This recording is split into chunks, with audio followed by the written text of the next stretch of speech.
Back in 2016, LEGO Technic did a new thing. It drastically raised the bar for LEGO sets targeted at adults by creating set 42056, the Porsche 911 GT3 RS, with a complex and detailed design.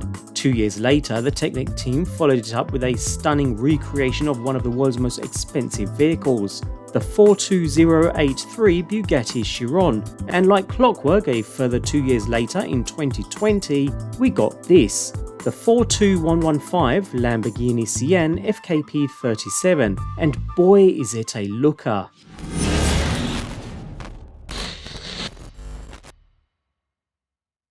As we've seen with previous models, part of the experience with these sets comes with the packaging, which is a work of art on its own. This time round we have the front of the box displaying a stylized image of the Sián's hood with the Lamborghini emblem and nothing else. The back of the box is where you'll find the traditional box art with a photo of the model, which looks seriously nice. Opening the box reveals yet another nod to Italy's auto brand, with the pieces packed into 6 separate boxes, arranged to imitate the Sián's carbon fibre engine cover, with the middle 4 boxes overlapping each other like scales. Unlike the previous 2 supercars, the exclusive rims aren't on display because that would have spoiled the overall look.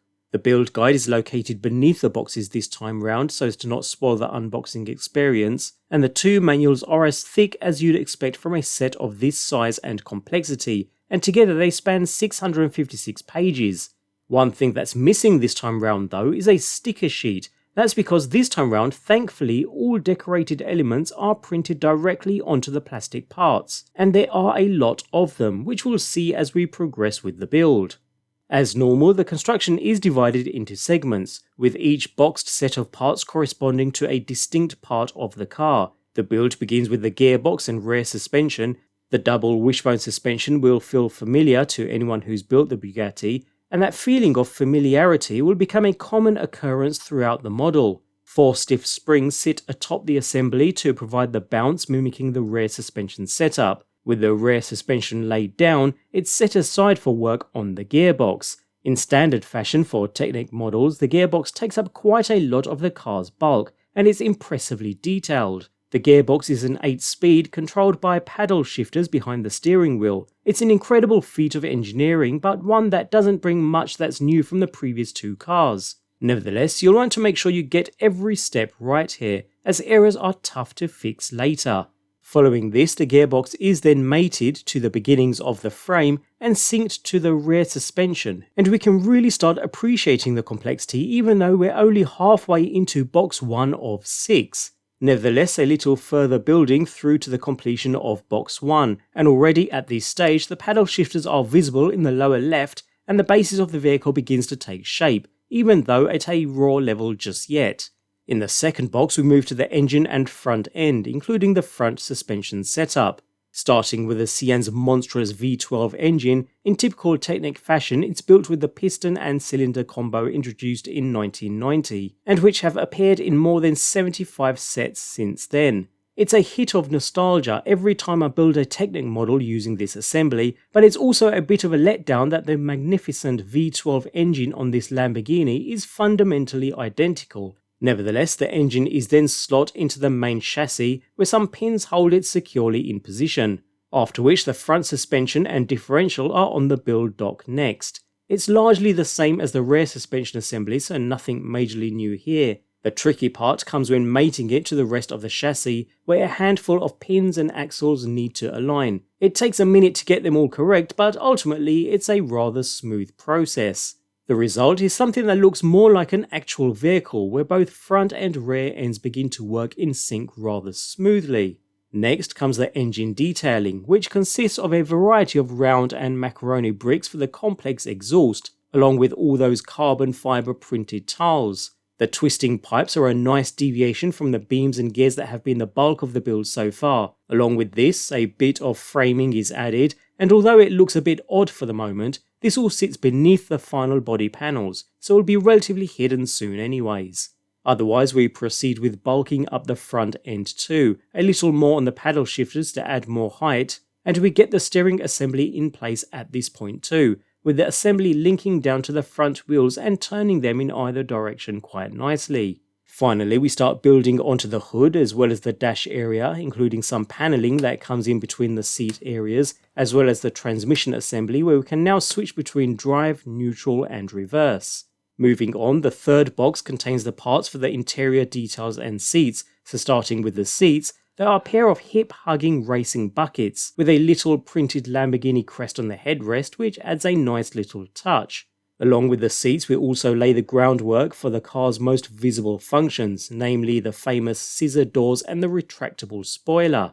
The door mechanisms are long beams that run in channels along the sides of the cockpit and work really quite smooth, while the spoiler mechanism, controlled by a lever in the passenger footwell, runs just inside the door on the passenger side, right down the side to the rear end, where the mechanism can be used to raise and lower the base of the spoiler assembly. Again, all reasonably smooth. One final function is added before moving on to box 4, and it's a nearly invisible one, but of huge importance in the final model, and that's the handle. Like the Bugatti, the roof of the model is reinforced so it can be lifted by grasping it from the windshield area. You have to make sure you're actually grabbing the reinforced handle though, because the roof body panels are a bit larger. Otherwise, we've started covering up all the internals, as well as building up more of the dash area, all ready for the signature green panels to be installed in order to complete the exterior look of the vehicle. So, moving on, box 4 is called the rear spoiler, but it contains a great deal more than just the spoiler, with most of the rear half body panels being included. The distinctive trio of hexagonal tail lights are made with the new 1x1 tent slopes, which appear here in red for the first time. The spoiler itself is a weave of Technic connectors and small panels joining to make the compound angles of the wing's delta. It's attached in the center to a pylon that raises when the lever in the cabin is pulled.